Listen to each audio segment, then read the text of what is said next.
আসসালামু আলাইকুম। কৃষিজ চ্যানেলে আপনাদেরকে স্বাগতম।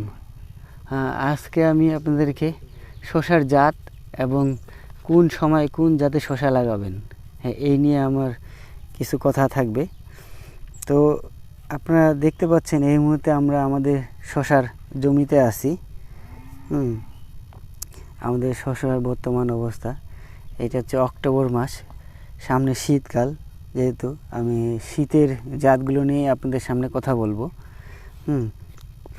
এবং এর পাশাপাশি এই যে আমরা শসাটা লাগাইছি এটা কিন্তু চারা করে লাগাইছি। এই যে চারা করে লাগানোর কিছু সুবিধা আছে। তো চারা করে লাগানোর কি কি সুবিধা এই নিয়ে আমার পরবর্তী ভিডিও থাকবে। আপনারা অবশ্যই আমাদের চ্যানেলটা সাবস্ক্রাইব করবেন। তাহলে পরবর্তী ভিডিওতে আমাদের চারা করা থেকে শুরু করে মাঠে লাগা পর্যন্ত এর কি কি সুবিধাগুলো আপনারা অবশ্যই দেখতে পাবেন।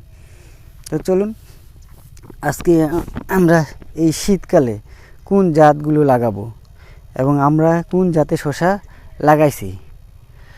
বিগত আমরা কয়েক বছর থেকে শসা করে আসতেছি।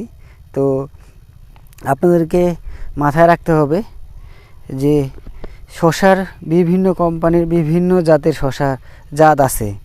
তো আপনারা অবশ্যই মাথায় রাখবেন যে আপনাদেরকে ভাইরাস সহনশীল এবং রোগমুক্ত যেই জাতগুলো ওগুলো আপনাদেরকে নির্বাচন করতে হবে, কারণ এই জাত এবং সময় শসার জন্য খুবই গুরুত্বপূর্ণ বিষয়। তো আমরা যেই জাতগুলো এখন লাগাইছি অক্টোবর মাসে, এখানে আসতে হচ্ছে জাদু। এটা হচ্ছে মালিক সিডের একটি জাত। গতবারে আমাদের অনেক ভালো ফলন হয়েছিল। তো এবারও দেখা যাক কেমন ফলন পাই আমরা। তো এর পাশাপাশি আরও অনেক কোম্পানি আছে, এবং তামিম প্লাস, এটা হচ্ছে লাল তীরের, মেসি, এটা হচ্ছে এসিআইয়ের, আরও বিভিন্ন কোম্পানির আছে। আপনারা চাইলে এই শীতকালে যেই শসাগুলো ভালো হয় আপনারা ওগুলোই লাগাবেন। অবশ্যই আমি বারবার বলতেছি যেগুলো হচ্ছে ভাইরাস সহনশীল জাত, এই জাতগুলো আপনারা এই সময় লাগাবেন। তো চলুন, এটা গেলো শীতকাল।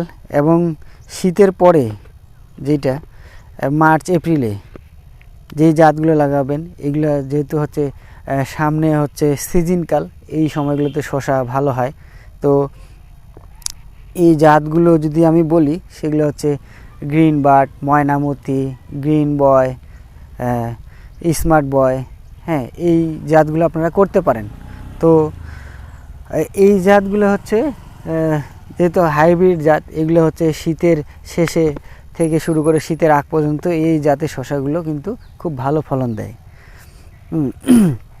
এবং বর্ষার আগে আপনারা চাইলে এই জাতগুলোই করতে পারেন, কারণ এই জাতগুলি আমি বারবারই বলবো, এই জাতগুলি কিন্তু শীতের শুরু থেকে শীতের শেষে এবং শীতের আগ পর্যন্ত এই জাতগুলি কিন্তু ভালো শসা হয়ে থাকে। তো পরবর্তী ভিডিওতে আমি আবারও দেখাবো আমাদের শসার আমরা এখান থেকে কী পরিমাণে ফলন পাচ্ছি, আমাদের গাছের কী অবস্থা, এবং এর পরিচর্যা সম্পর্কে আপনাদের একটা ভিডিও থাকবে। তো ভালো থাকবেন। আজকে এই পর্যন্তই। আসসালামু আলাইকুম, ধন্যবাদ।